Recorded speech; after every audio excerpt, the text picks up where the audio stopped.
Hello everyone, welcome to Python and AI Engineering for .NET Developer series. In our first lesson, we looked into how do we set up a local Python environment. In today's lesson, let's tackle one of the most common friction point for .NET developer moving into Python. It's Python's modular architecture. Right? So in a .NET environment, everything wraps around object-oriented programming. So we have the class files, we have the namespaces, we define functions or method within the class file, then we refer the class file into another class using either using the packages reference or using the namespaces. We refer the classes and then we access the method inside the classes. But when you're moving to Python, in Python, function is a first class citizen, right? So functions are self-executable in Python, right? So you can run the function without having to define them within a class. So this is most common the mental gap that we need to bridge between moving from a object-oriented programming language to more kind of a functional architecture for the AI engineers. To start with, let's think of defining a function, right? So on the left hand side, if you see in the C sharp, if you define a function, we'll have something like public static string build prompt, and we pass the parameter which are of let's say type string. Then we have some function body which will return some parameter back, or sometimes it's void. But when you define something similar in Python, we use the keyword def, which is definition. Then we have the method name, and then we define the parameter. And it's one thing to remember, in Python, there is no hard typecasting. That means we can just define user input and system context, and that can accept any input parameter, be it string or integer. But whenever we're starting with a, let's say, new development into Python, let's get started with the right way, right? So we always define or typecast the input, though this will not have any compilation time error, but still it's better for code readability. And in future, when you look for different libraries which enforces certain rule, this will come in handy. So we'll define the variables, arguments, and colon is the type, which type of argument we expect, and then in the return type would be an arrow and the return type of the argument, return type of the function.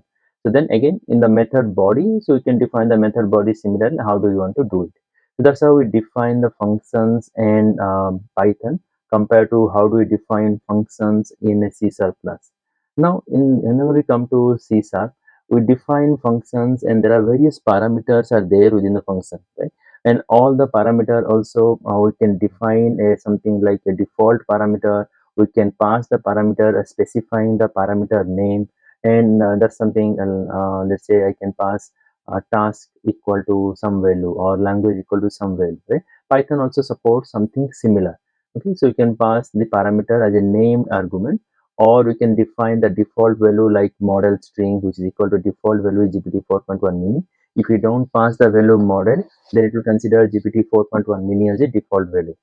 So Python, there are two additional things that we majorly come across when you define a multiple number of argument. So first thing is called star argument name, or we have second one is called double star argument name. So the first one is called arguments and the second one is called keyword argument, but we can use any name here, right? So if I just to have an equivalence between the names in the Python and how similarity to the C sharp equivalent, we can say star parameter name is equivalent to then C sharp when you define params and some parameters array. Similarly, whenever define two star and the parameter name, that's equivalent to accepting a dictionary of key value pair as a params. That means multiple key value pairs can be passed as a dictionary item, and here multiple values can be passed as an array. Right? So then how do we read the value is based on default using the loops or using some method we can access the variables. So now let's switch back to VS Code and we'll update our previously defined LLM API call and start using different methods in different way. We can call these different parameter arguments, and that will give us more insight into how does it actually work, what is the benefit of these parameters, or in what scenarios we might need it. Okay, so let's start updating our code to use function programming. So to do that one, we'll start with a day2 folder, in the data folder, let me create a file app function.py, and to start with I'll import everything that we have done in previous example to here. Okay, so now I say all the code, everything written within a single file which is being executed from the top to bottom. So let's go ahead and create few functions which can actually let's say create system prompt or the user prompt messages, and then it would be helpful for us to start using the messages. So let us first create two simple method, and to create the method I'll create two function here. One is user message and the system message. Even we can also combine both of them into a single message. For example, let's call it as a chart message, right? And there we can pass which is a role, and role is also a string, comma we have the message. So then we don't need to define two, we can just pass the value as role. Okay, so now what we'll do, I'll update this code to start using the chart message method. To do that one, let's define messages as an array first. Okay, so then to messages we'll append the chart messages using the user prompt and system prompt. Then we can just assign the value messages here, and which will behave exactly like before. So now we don't have to define an object construct of the message here, that is being defined within the chart messages. Now let's go ahead and define another method called call LLM, which actually should wrap around the OpenAI API call and should just respond the required data out. Okay? So let's say I'll say call LLM. I'll pass four different parameter. One is a client, which is chart client, and OpenAI client. Second one is a messages, which is a list of messages we need to pass it on. Third one is which model I want to call, and here I've defined a default parameter 4.1 mini GPT. That means if I don't override the value of the model choice, it's going to take GPT 4.1 mini as a default value. Similarly, I passed the temperature default value, but since earlier example we did not use temperature, let's keep it simple. Okay, so now what we did, we define all the method, then we have defined the messages. Within the messages, we add the default system prompt here, and only user prompt is only the message, will pass it from outside. Now let's update this code to call LLM. So for that one, I don't need a system prompt anymore, and I don't need to define and call it here. We can just say call LLM will pass the client object and will pass the messages as an array, which is the user prompt only. Now the response from call LLM already have the choices message, so I can just directly read the value of the content. So now let's run this particular file, and ensure while we run this Python command, we should be within the virtual environment folder. So we have run the Python. Today we are in day 2, and then we have the app function py. So let's say hi. So we get a response from LLM. How can I assist you? Right. So this is how we can define various functions in Python, and we can use those functions as a standard method call. So we can avoid the duplication of the call. For example, I want to pass a different message or different object, and I can reuse the call LLM method, passing on whatever messages client I want. I don't have to duplicate the method again and again. So this is a standard way we define the method. So I also will learn about how to define the default value. So if I want, I can also, let's say, override the default value. For example, let's say response to, I'll call the again call LLM, and here I'll pass my model name.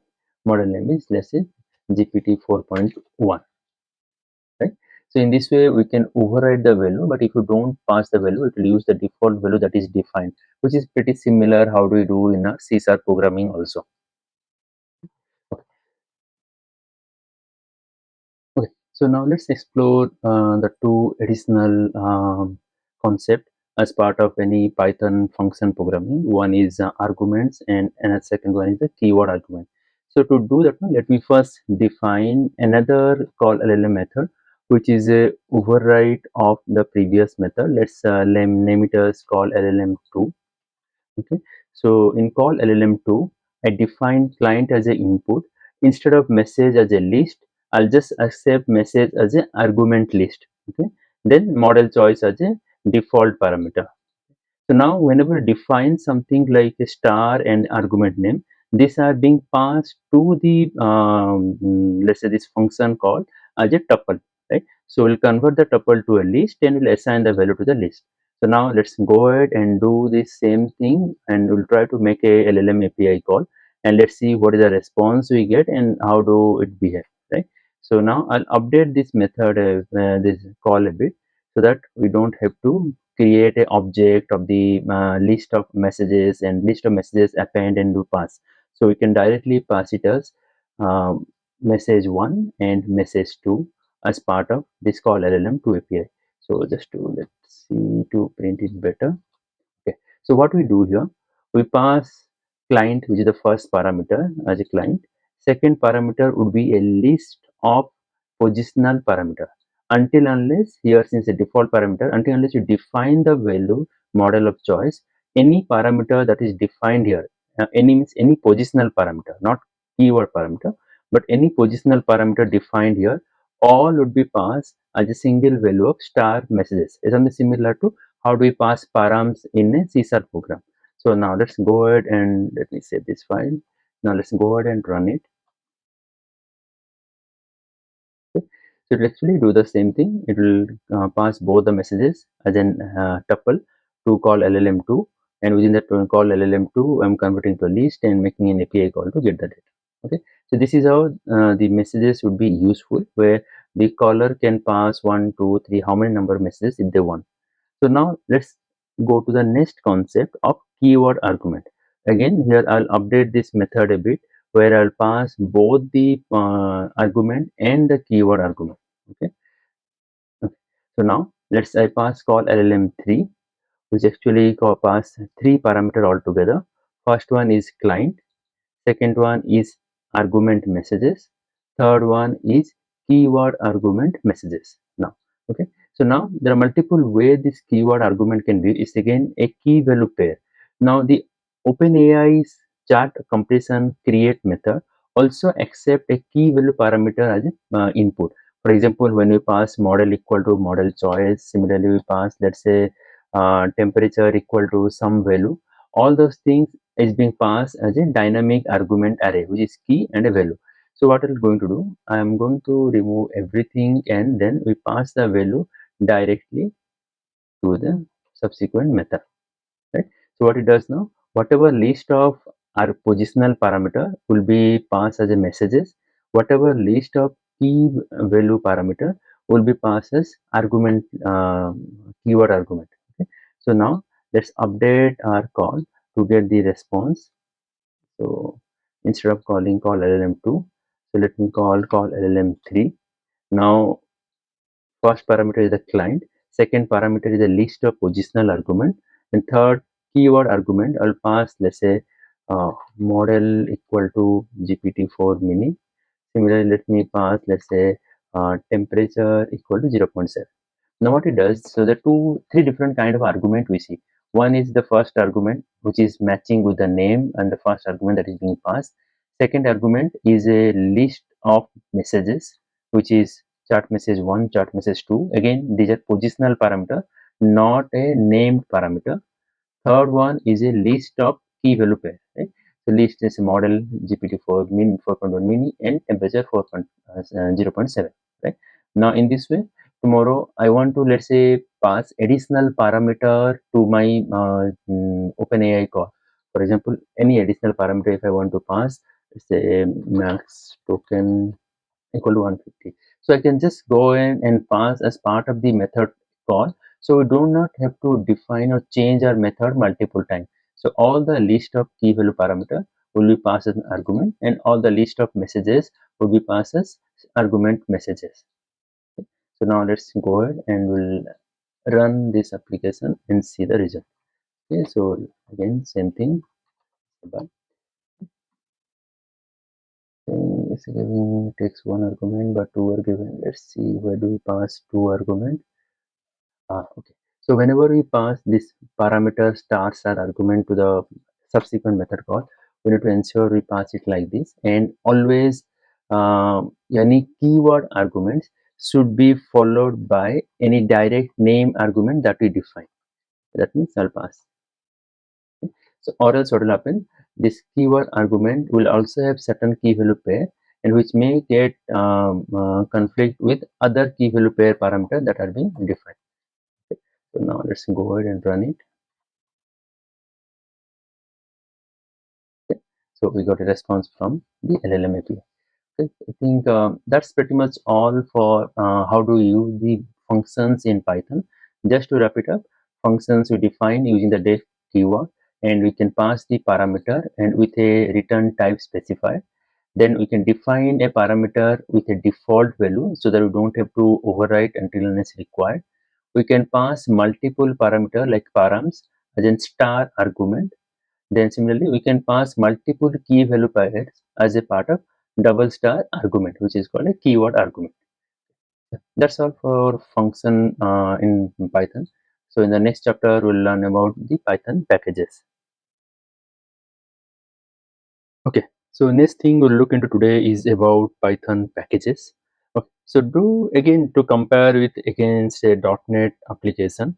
So let's say in the C# language, when you want to organize our code, we create namespaces, and sometimes also we package them into all to different project files and create different assemblies, right? And whenever we want to use it, we can use, let's say, namespace dot class name, or we can say using namespace, then we can get all the classes in that namespace particularly available.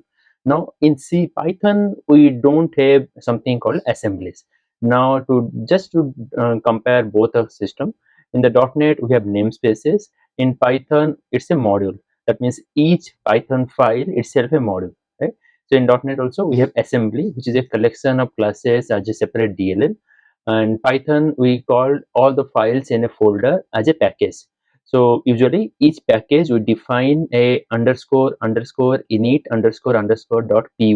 It's a convention. This file ensure that this folder will act like a package, right?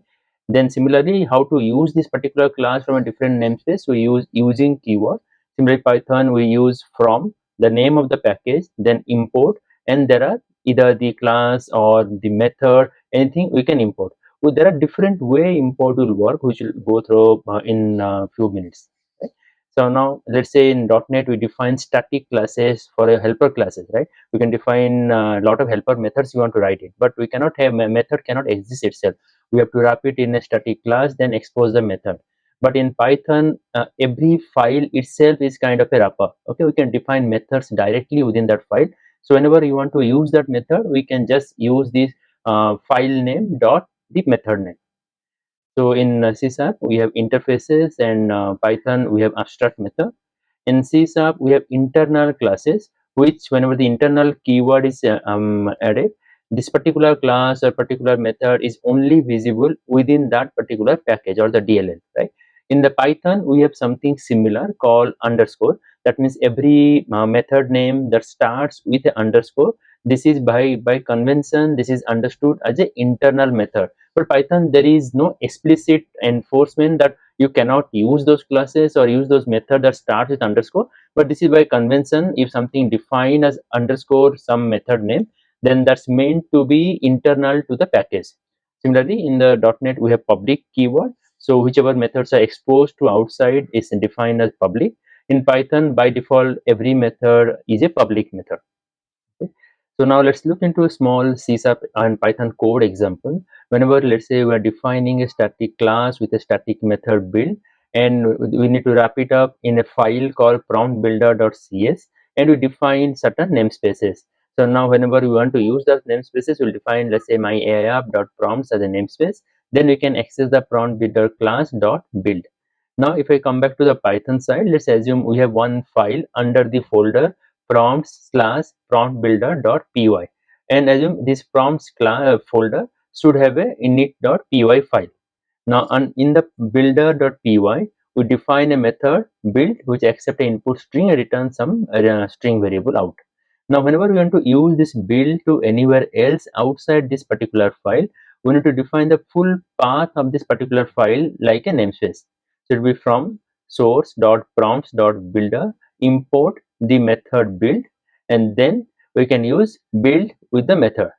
Now if we want to let's say import the file itself, we can just say from src.prompts import the file, and then we can say file.method. So this is typically useful where there are several methods are defined in the file, so you can just import the file and then you can say file.method.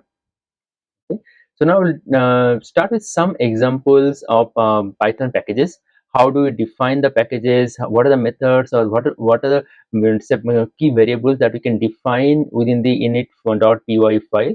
How can we create an internal method within the Python packages? How can we use that packages in another class? How can we refer it? So before we go there, just quick overview. What are the different way a packages can be referred in another file, right? So first thing we discuss, we can go to the specific of the file name, then import respective methods. Then second is this, in this one, instead of having a absolute path, we can have a relative to the current file, but I usually don't follow this pattern because it's an error prone, and sometimes whenever we move the files from one place to another place, we have to go and change this relative path also. Third thing also we discuss, we can just say from src import the prompts. Now whenever we want to access the method, we can say the file name dot the method name. Fourth one is typically used in some of the very rare programming, because it's like importing everything within that particular file. Import style, it's a wildcard import, right? We generally don't use it. So for fifth one is most commonly used in AI or the ML programming, because the package names are very big. So for example, instead of saying import anthropic, and instead of calling the method as anthropic dot call API, we can define it with an alias called ant. Then we can say ant dot the method name. So these are different ways we can actually import a file or import a method from a specific packages into a common code.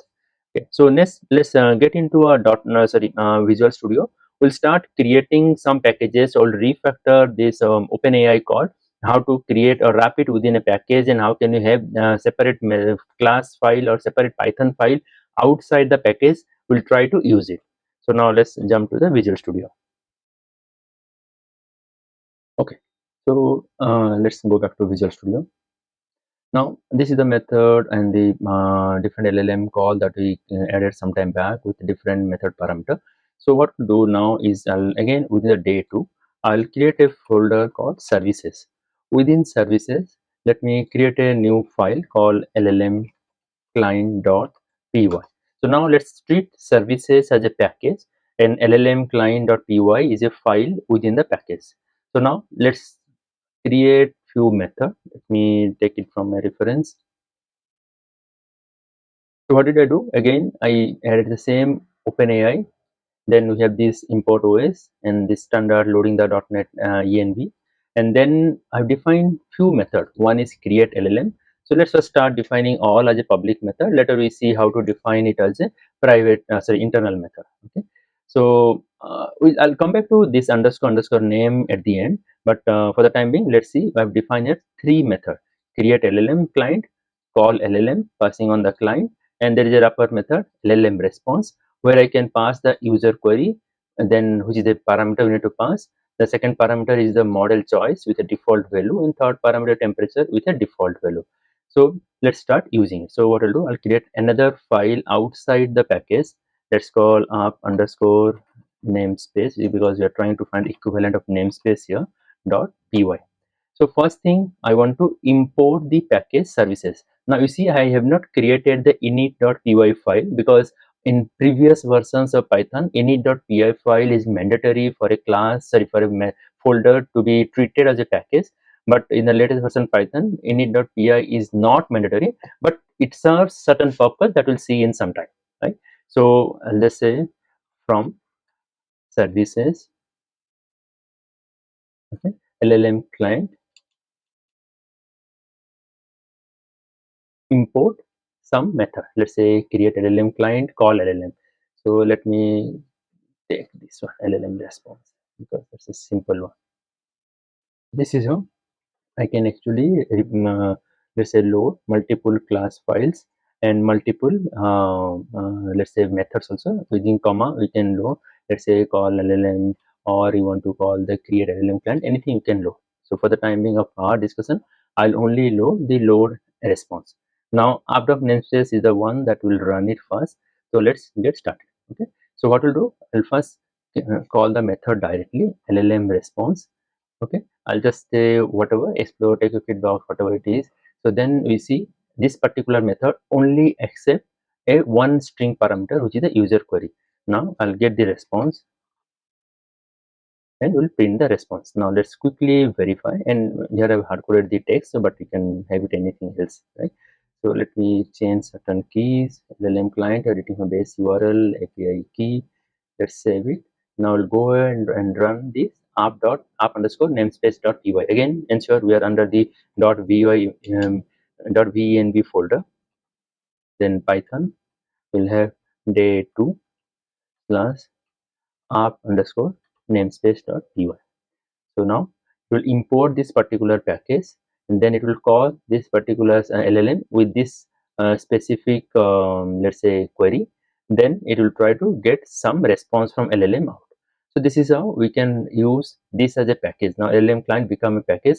Whenever in our this application or any other application we want to refer to LLM client, we can just define it like this, right? So now let's go ahead and create a init.py file, and let's see what are the functionality available there. So let me create a new file, double underscore init, again double underscore dot py. Now init.py, there are few things we need to be aware. First thing, whenever first time a particular package is being referred, is kind of an initialization of the package. So whatever code will define it here, whatever text will define it here, so those things should be executed. Okay, so let's say I'll just say print loading packages. Okay, so then there is a specific method or specific variable called underscore underscore all underscore underscore. So now the way this all work is whatever functionality from this specific let's say package we want to expose out as part of package module, so those things we can define. So let me load few items from LLM client, import two method, and we can define those methods. So what it will make sure, so it will make sure these two methods from these packages are being available to outside world, right? Without defining this, also these methods can be directly referred. Where it would be beneficial, why should you define? I'll explore certain built-in packages, then it will give you more clarity. But yeah, so underscore is something like whatever internals of a package we want to expose out as a public API, so those things we define it here. Now there is no other changes we need to do to the application code, and if I go to app.namespace.py, it will be exactly same. But now if I run it, you see first it's running that particular package. This is a loading package where it executed the script that is defined here, and then these two methods are available. So now let's do one thing. So I'll make sure the call LLM. Okay, let's see, here we're having the LLM response. Now you see LLM response, we have not exposed it out. Still, LLM response method is directly available based on the packages that are being exported, right? Because Python is just a convention. There is, if you are explicitly importing certain methods, it's being understood that you know what are you doing. So Python won't stop you. But let's say I'll just call star. So there are a lot of methods. I want to load everything here. Then also the way it's work is all the method that were defined here will available. So now I can also call create LLM client, passing the detail, it will still create it. So we don't have to explicitly load one by one method.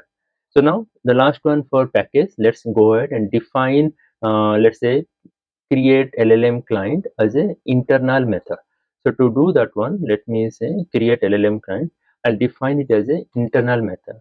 So to define as internal, we just have to prefix with underscore. Then the method will become an internal method. While this method is available inside, but if I go now to the file, if I try to call create LLM client, see it will get you error. Reason being, by default whenever we are importing all the item, it will only import the publicly visible methods in that particular package. So now since this is not publicly visible, so it will not be available when I import. But if I go ahead and say specific or import, then it will available, right? So this is one of the nuances we see in Python. It provides way how can you define certain things via convention, but it does not enforce you that okay, it does not enforce you if you bypass those restrictions and call the method directly. Let's see what's the error here. Okay, then I define it here. Okay, ideally we should not expose the underscore method, but just for example we'll show it. So that's how we can create various packages and how to define a public variable, sorry, public API for a package. Now how to use it in a namespace, either using the star or you calling the respective method direct import, and then we can make a call to the method. This is how we use the namespaces, right? Sorry, packages. So the last thing I want to tell you again, why do we have the init file if I can directly refer without even the init file? What's the use of this init.py? To understand that one, let's explore any one of the package that is already built in. Again, as I told before, packages are nothing but directories with certain code inside. So let's look into the OpenAI package. Okay. So you see, this is the OpenAI package. Again, if I go inside, everything is a .py file. Again, by underscore, the convention is it's an internal. But you can see the code and everything we can access it. So there is no DLL or anything. It's just a simple code wrapped within a within a folder. So now let's look into the init.py here. So if you see init.py file here, it does a lot of import, which is internal import from these packages. Again, if I go to the all method, it exposes certain parameter, right? For example, let's see this OpenAI, right? OpenAI is defined within underscore client.py, right? So ideally, if I let's see what are the different way I can import it. So I'll call it from OpenAI dot underscore client import OpenAI. So this is one way of specifying. For example, let me go to any other thing which is a bit more internal. Okay, let's say I want to import this bedrock.openai. What you have to do? Then we have to specify this OpenAI dot library dot bedrock and import these particular packages. Okay, so but these are so internal to the application, to the packages. So is this not advisable to directly use this package or understand the internal files and refer it? Though technically does not stop us, right? So now we can always create a client which is equal to OpenAI and pass certain details, right? But what's the ideal way we have been using before? From OpenAI import OpenAI. How come this works, right? To for something to make it work like this, that means OpenAI is exposed as a public API or public property or public method within the package OpenAI, where it's defined in the init.py underscore underscore all. This is the public API. So now whatever defined in underscore underscore all, those things are directly accessible from the packages, right? So as I said, whenever defined OpenAI, we can import those packages. But again, as I told before, we can still go ahead and define, import uh, the specific path dot then import the respective function. It does not stop us. Okay. So that's actually pretty much all what I wanted to cover today as part of functions and modules or packages. So I hope you understand. So in next lesson, we'll go deep into Python's collection type. Like in .NET, we have array, we have list, we have enumerable, dictionaries, all those things, right? So in the Python, we have list, dictionary, sets, and the comprehensions. So tuple. So we'll go through some of these examples so you can draw the comparison between how it is defined in a C# and also is defined in a Python programming languages. So these initial few sessions will build up the understanding of the Python, and after lesson 4, we'll combine all the understanding, try to create a capstone project to ensure we whatever concept we learn, we apply it. I think that's all for today, everyone. Thank you. I'll see you in the next lecture. Everything we covered today, including the scripts, the configuration, the extended documentation, is available right now on techwayfit.com. While you are there, check out our deep dives into various technical blogs like on enterprise security, design principle, or put your skill to the test with our develop focus quizzes. And if you're ready to master the intersection of the .NET and AI, subscribe to the channel and I'll see you in the next video. Thank you.